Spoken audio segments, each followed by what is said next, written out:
el reto más interesante fue la configuración de los grupos familiares alrededor de ese proyecto. Pero para leer un cliente nos cuesta todavía, como, no solo como arquitectos en general, como gremio, nos cuesta leer un poquito el cliente. El que vende sus principios por plata se queda sin principios y sin plata, y eso yo lo he venido escuchando muchas veces y tiene toda la razón. Hola, bienvenidos a La Otra Cultura, un podcast para hacerlo mejor.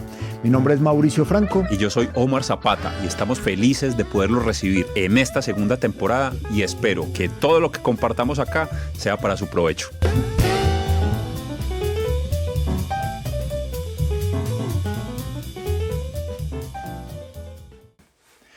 Hola, excelente día. Gracias por conectarte de nuevo al podcast La Otra Cultura, un podcast para hacerlo mejor, siempre queriendo traer los mejores invitados, el mejor contenido para una nueva forma de hacer negocios y de desplegarnos en el mundo. Feliz y contento de estar con Omar Zapata y hoy con un gran invitado, Omar. Bueno, saludos a todos. Esperamos que este capítulo de verdad lo disfruten.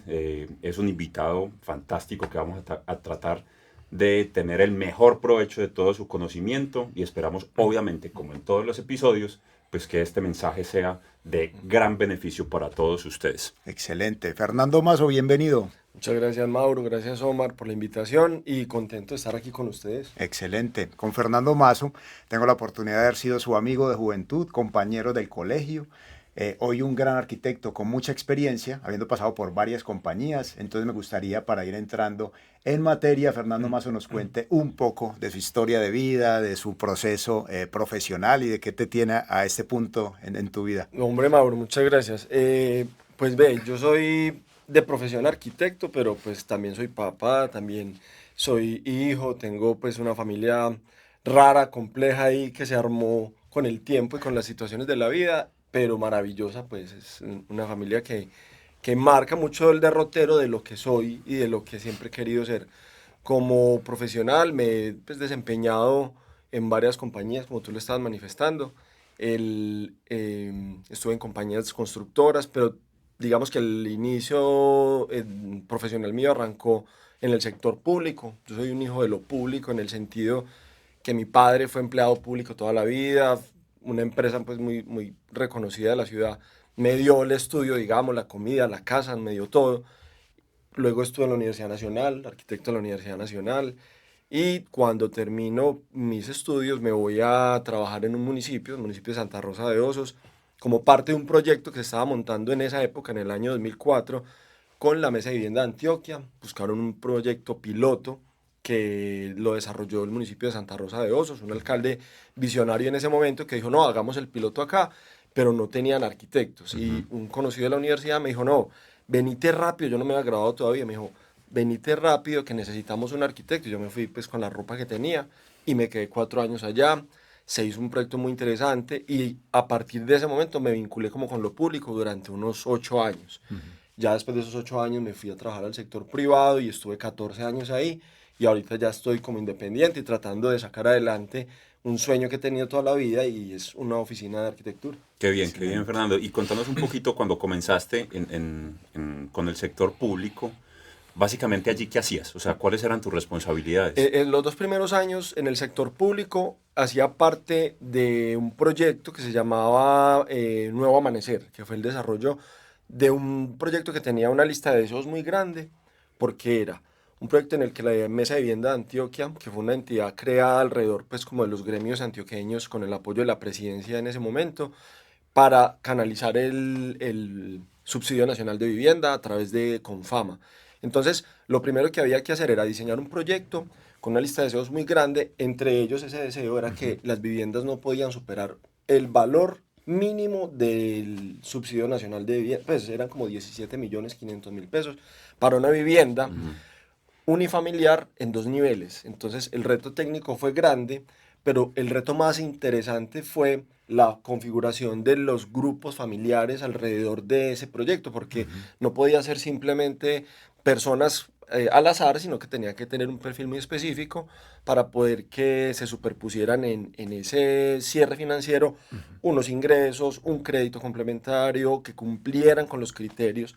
Entonces, el proyecto, digamos que se diseñó en un año más o menos, pero el siguiente año fue trabajando en la búsqueda y en el perfil de usuario para poder que esas personas tuvieran ese proyecto y fue muy bonito y de hecho Fonade lo sacó como un proyecto muy representativo en ese momento porque logró coincidir, o sea, una unión de fuerzas entre gremios, Estado municipal, Estado departamental, fue como una mezcla de fuerzas que se unieron ahí y fue un proyecto interesante. Luego hicimos otro, ese era de 100 viviendas, Ujú. luego hicimos otro de 56 y así. Santa Rosa tuvo como, en esos 4 años se hicieron como unas 300 y pico de viviendas precisamente por la conjunción de fuerzas alrededor de ese esfuerzo Ujú. y porque tenía ese ADN Claro. del norte de Antioquia en el que se podían prestar para hacer ese proyecto. Es muy interesante, Fernando, porque yo soy constructor civil de profesión y digamos que desde mi profesión, pues uno tiene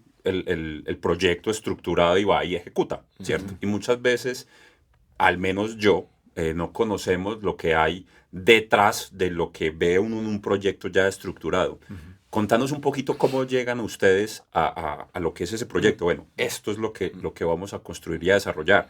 Supongo que detrás de eso hay estudios socioeconómicos, estudian la población, de tal manera que ustedes como arquitectos pues, puedan tomar toda esa información y plasmarla en un diseño. Contanos un poquito cómo es ese proceso. Sí, digamos, esa es como la técnica del, del, Ajá. del asunto, del quehacer, del oficio.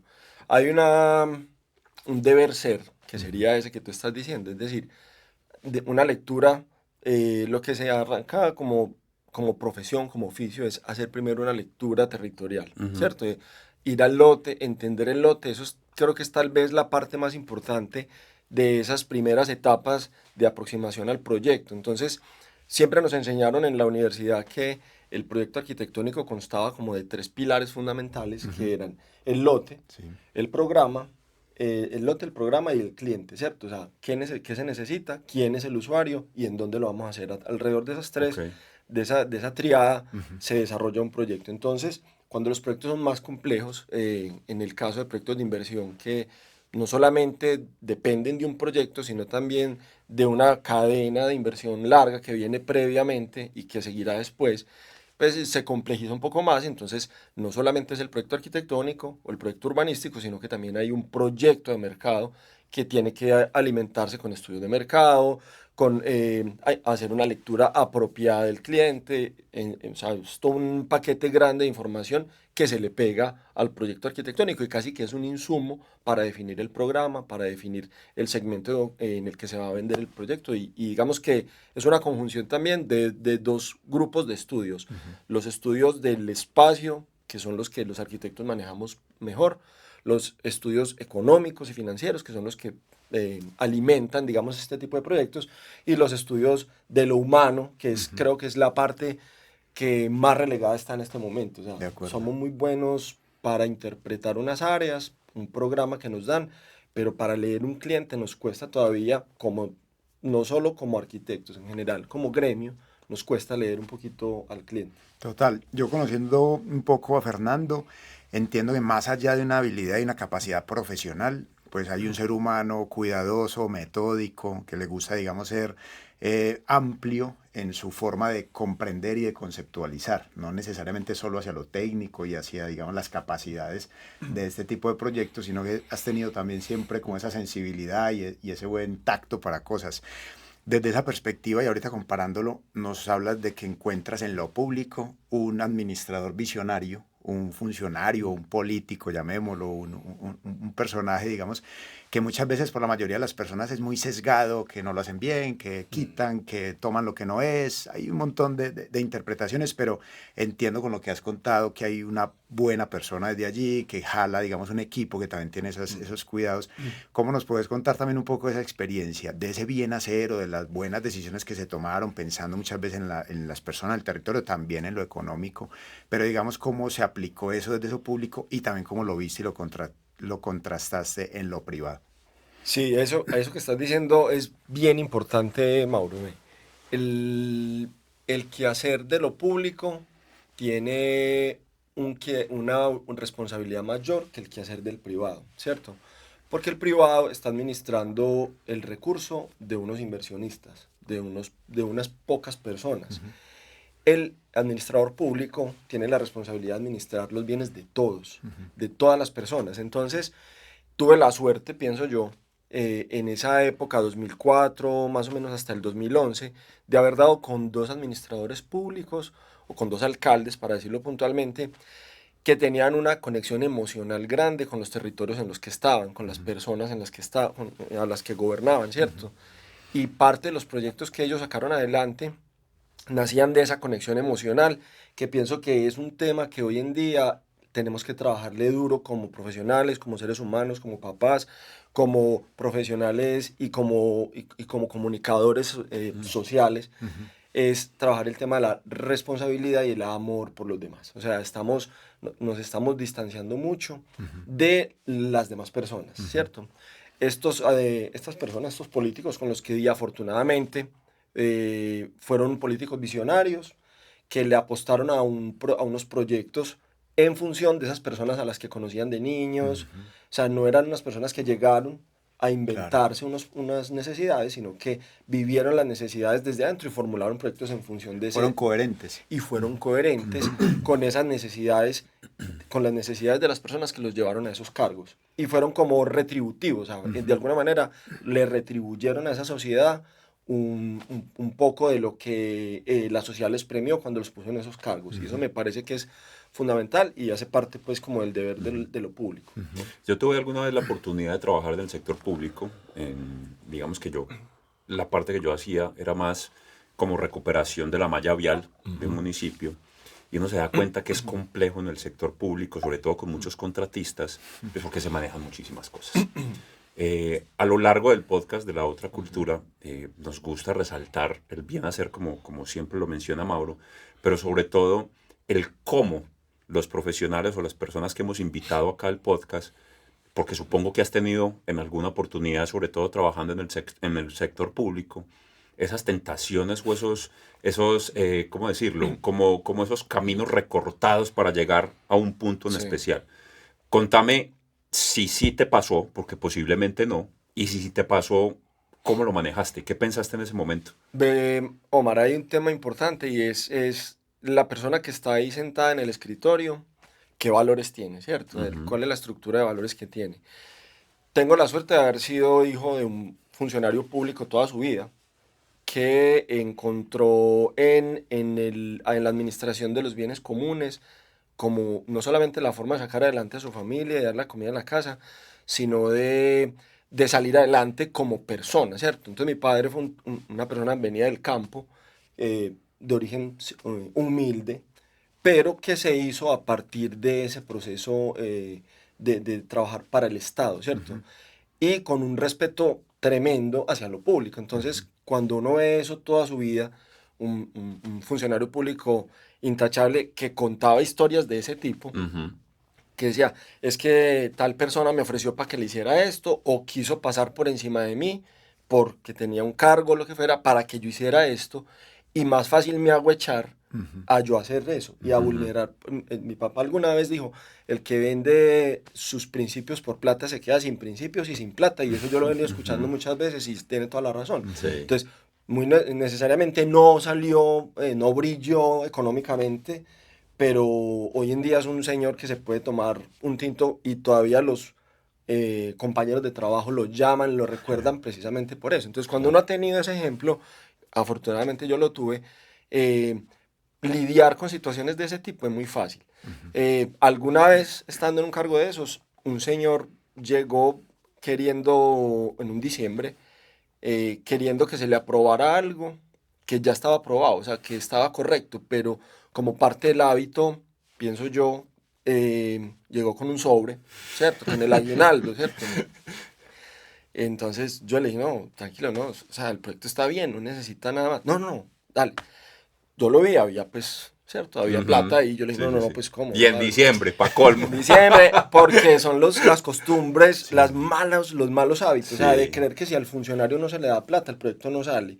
Entonces, claro, eso va perpetuando una cadena de corrupción, llamémoslo, que aparentemente es muy inocente, pero que tiene hace heridas profundas en Ujú. el sentido de lo público. Entonces, muchas veces se lo devolví hasta que el señor se enojó Y de ahí en adelante me gané un enemigo, porque por donde pasaba me insultaba, me decía de todo y me gané un enemigo gratuito, o sea, porque no le recibí plata. Y yo, pero, Claro. o sea, ¿qué es esto tan loco? Pues, o sea, no, por Ujú. no conectar con algo que no era necesario, me gané un enemigo. Pero bueno, no importa. Eso antes hizo más fácil en adelante. eh, Estar más parado con eso todavía. Ujú. Ni siquiera, yo creo que la gente ni siquiera se atrevía porque sabía que yo era el que me iba a enojar. Claro, Total. claro. Estás hablando de algo que conversamos mucho con Omar y que también ha sido como parte de nuestra esencia y nos ha generado, digamos, mucha conexión. Por eso hacemos este podcast, compartimos en el tema deportivo, pues hay varios elementos allí que me unen mucho con Omar también en lo profesional, en lo personal. Pero estás mencionando algo, Fernando, que es muy interesante y tiene que ver como el concepto de marca personal, ¿cierto? Sí. Esa parte donde uno forma, digamos, lo que uno es y lo va Sí. enseñando. Y me gustaría, para irle dando también un poco de forma a esta primera parte, que ahorita que también les contamos cómo queremos llevar adelante la dinámica del podcast, en ese entendido, digamos, de impactar el territorio y de poner, digamos, también un poco más de sentimientos que necesariamente lo técnico, de ese cuidado que tuvieron esos alcaldes con lo que nos mencionas en cuanto a retribuir a esa población y demás. Me imagino que hay un montón de retos, no solamente desde la propia burocracia de los sistemas, desde los entes de control, desde las mismas partes técnicas que te puedes encontrar el terreno que no es propicio, o que está cerca de una fuente hídrica que va a tener dificultades, y que eso pasa mucho en nuestros territorios que todavía son tan montañosos y de tanta situación. Sí. ¿Cómo se manejó, cómo se sortió mucho de eso y como equipo? Porque muchas veces algunas personas tienen los valores, pero no necesariamente todo el equipo. ¿Qué Sí. experiencia se obtuvo de allí? Ve, al respecto de eso, yo pienso que yo me reitero como en el tema de que hay que crear conexiones emocionales con las cosas. Hay un geógrafo brasileño que se llama Milton Santos y él tiene un libro que se llama La naturaleza del espacio. Y en La naturaleza del espacio él habla de algo que a mí me impactó cuando lo leí y lo he mantenido mucho como parte de mi filosofía de trabajo y es que él habla de sistemas de objetos, sistemas de acciones y sistemas de significados, ¿cierto? Alrededor de esos tres elementos se construye el espacio. Entonces, cuando uno piensa en esos desarrollos, en esos proyectos que hay que abordar, no solamente es el proyecto, o sea, es el equipo detrás del proyecto.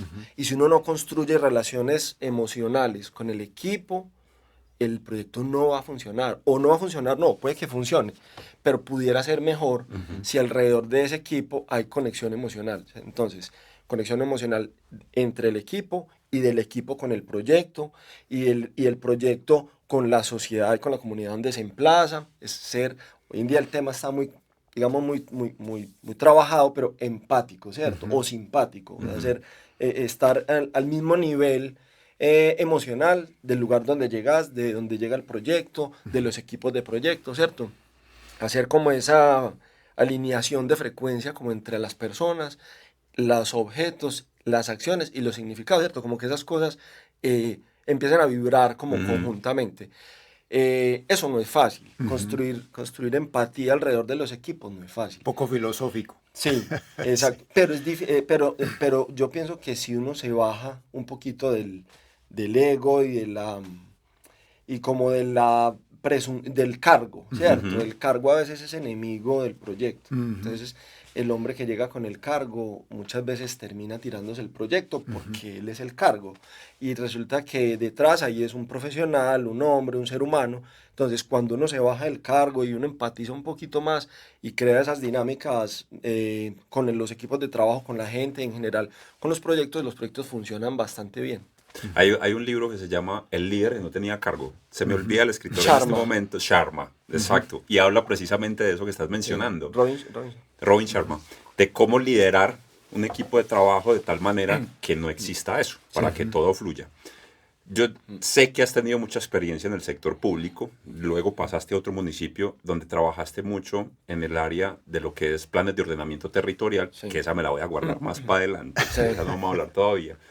Pero me gustaría saber, Fernando, cuando llegaste al sector privado, Ujú. ¿cómo fue esa transición? O sea, ¿qué notaste de diferencia de un sector y del otro? Ve, tuve una suerte, pienso, yo soy un tipo con muy buena suerte, pero no lo había visto hasta ahorita que estoy en otra situación.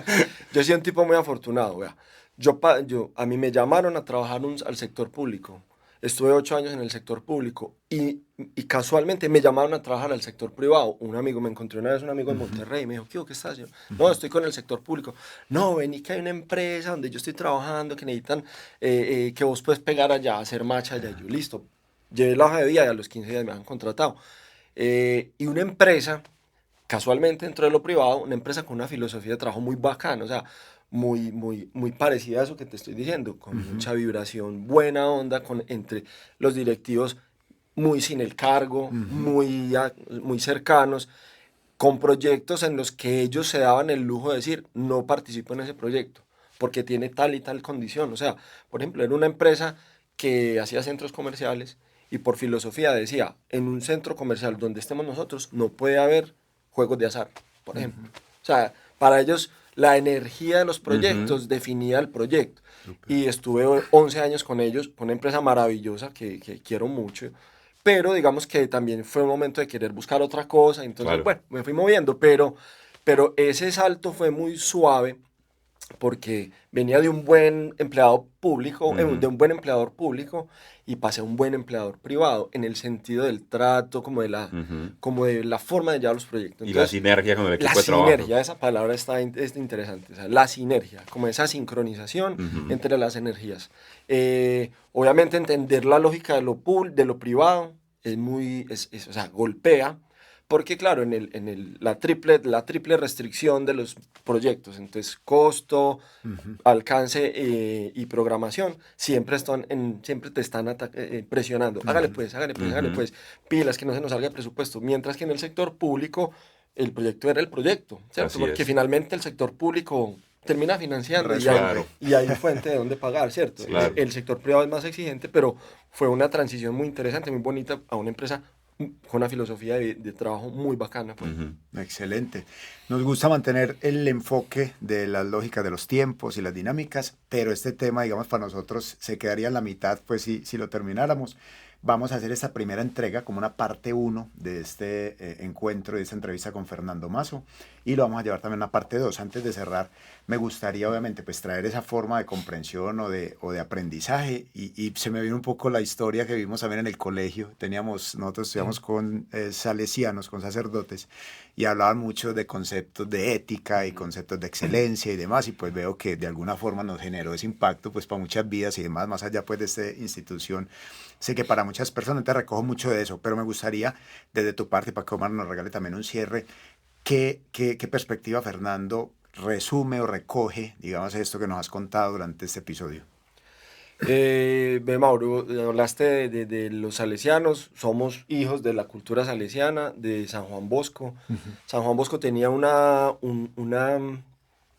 premisa, digamos, una frase, y era que haz que todos aquellos con los que hables se conviertan en tus amigos, decía pues San Juan Bosco. Eso hoy en día suena muy romántico, Sí. pero de alguna manera tiene que ver como con ese match y ese feeling con la gente, ¿cierto? No hay gente que sea absolutamente enemiga ni distante. Algo tiene uno que encontrar con esa persona de energía, pues de que se sincronice ahí la forma de pensar del uno con la del otro. Eso me pareció lindo y eso es una cosa que me quedó como del colegio y pienso que hace parte de esa filosofía, entre otras filosofías que le llegan a uno desde que está niño, que se mantiene y pienso que esa de hacer buenas migas, como dicen, con los lugares a los que uno llega, eso pienso que ha sido parte de una filosofía de trabajo mía y trato de mantenerla siempre, pues. Súper. Ha sido muy interesante. Este episodio se me fue volando, no me había dado cuenta. Definitivamente la parte 2 va a estar muy, muy agradable porque se abren una cantidad de temas desde lo que es el desarrollo urbano, desde lo que ha pasado con la ciudad de Medellín, incluso desde lo privado, a la ciudad que tenemos hoy. Mi hermana vive en el exterior hace muchos años y cada vez que viene dice que ve una ciudad diferente. Maravilla. Entonces, tener a Fernando acá es fantástico. Siento que no se puede perder la segunda parte de esta entrevista que ha sido maravillosa. Recuerden seguirnos en las redes sociales, laotracultura.com, nuestra página web. En las redes sociales nos encuentran como La Otra Cultura. Recuerden, YouTube, Apple Podcasts, Spotify. Allí tenemos todos los episodios y si han perdido alguno, vayan para atrás y revísenlo, porque en esto que se llama La Otra cultura. Siempre estamos intentando entregarles a ustedes el mejor material, pues, para que en sus vidas profesionales también les sirva a desarrollarse cada vez en el bien hacer. Así, muchas gracias por acompañarnos, nos vemos pronto.